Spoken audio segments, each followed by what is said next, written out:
नमस्कार साथियों। आज बात करेंगे कैसे बिहार में भ्रष्टाचार हो रहा है आपके आंखों के सामने में और आप कुछ नहीं कर पा रहे हैं और आप कुछ कर भी नहीं पाइएगा। पहले बात कर लेते हैं, फिर आप क्यों कुछ नहीं कर पाइएगा वो भी बताएंगे। आज बात करेंगे प्रधानमंत्री आवास योजना के बारे में। ये आवास योजनाएं दो तरह की होती है, एक शहरी क्षेत्रों में मिलता है और एक ग्रामीण क्षेत्रों में। तो सबको पता है, पहले ये इंदिरा आवास योजना के नाम से था, लेकिन 2014 में पुरानी सरकार से लोग संतुष्ट नहीं थे,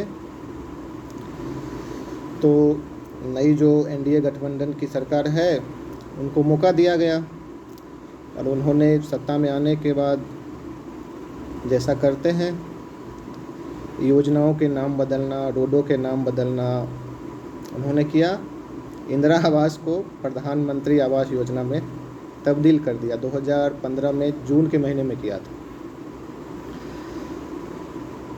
तो मेरा बात करने का मकसद ये है, मैंने कई सारे स्टेटों के शहर और गांव में गली गली घूमा, तो मेरे को सब जगह जैसे आवास योजना, प्रधानमंत्री आवास योजना के थ्रू बनती है, तो उस घर के आगे में अच्छा से लिखा रहता है।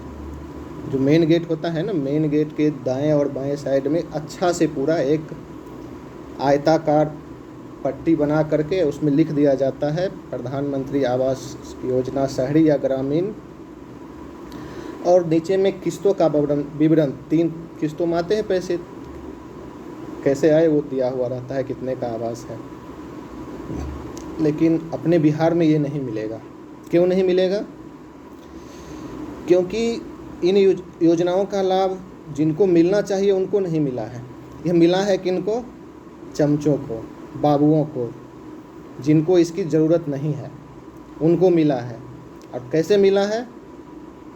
पैसा खिला करके।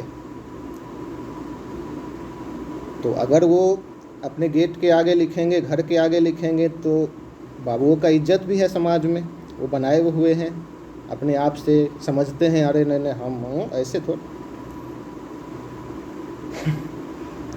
लोग को पता चल जाएगा, अच्छा ये भी घर, इस घर में भी लगता है सहयोग मिला है, प्रधानमंत्री मतलब उसके थ्रू बना है, सहयोग के थ्रू बना है, तो वो लिखेंगे नहीं।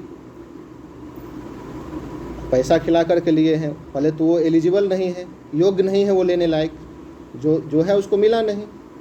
और ये सब चीज़ें क्यों हो रही है?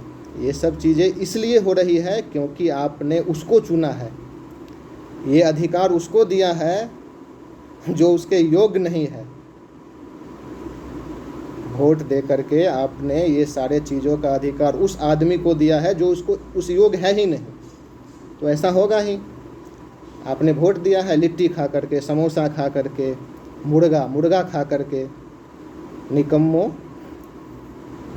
कमा करके तो आप खाएंगे नहीं, क्योंकि आपको हवा देना है, घूमना है आप, तो आपने दिया है उसको। इसका खामियाजा वो समाज भी भुगत रहा है, गरीब भुगत रहे हैं, क्योंकि गरीब तो हर एक समाज में होते हैं, चाहे वो सवर्ण समाज हो, दलित हो, महादलित हो, गरीब तो सब जगह होते हैं। जिसको मिलना चाहिए उसको मिलेगा नहीं।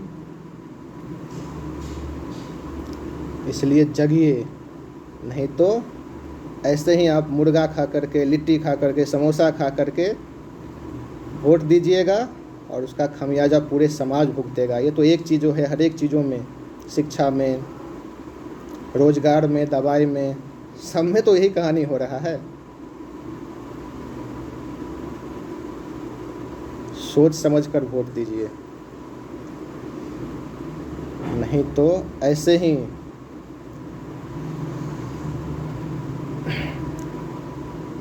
बाबुओं मलाई खाएंगे और आपके बच्चे लात खाएंगे। कैसे लात खाएंगे आपके बच्चे को पता होगा और आपको भी पता होगा, आपने भी घूमा होगा, फैक्ट्री, कंपनी, शहर। वो उनके बच्चे तो फिर उनके बाद उनके बच्चे ही आएंगे, क्योंकि आपको दूसरा आदमी मिलेगा नहीं। उनको नहीं, आपको आपके दिमाग में तो ये बैठ गया है ना किसको चुनेंगे, वो या तो उसके बच्चे। वंशवाद, परिवारवाद, आपको दूसरा तो मिल नहीं रहा है। इसलिए संभलिए, सोच समझ के काम कीजिए, नहीं तो पिक्चर अभी बाकी है, बहुत कुछ होगा। नमस्कार।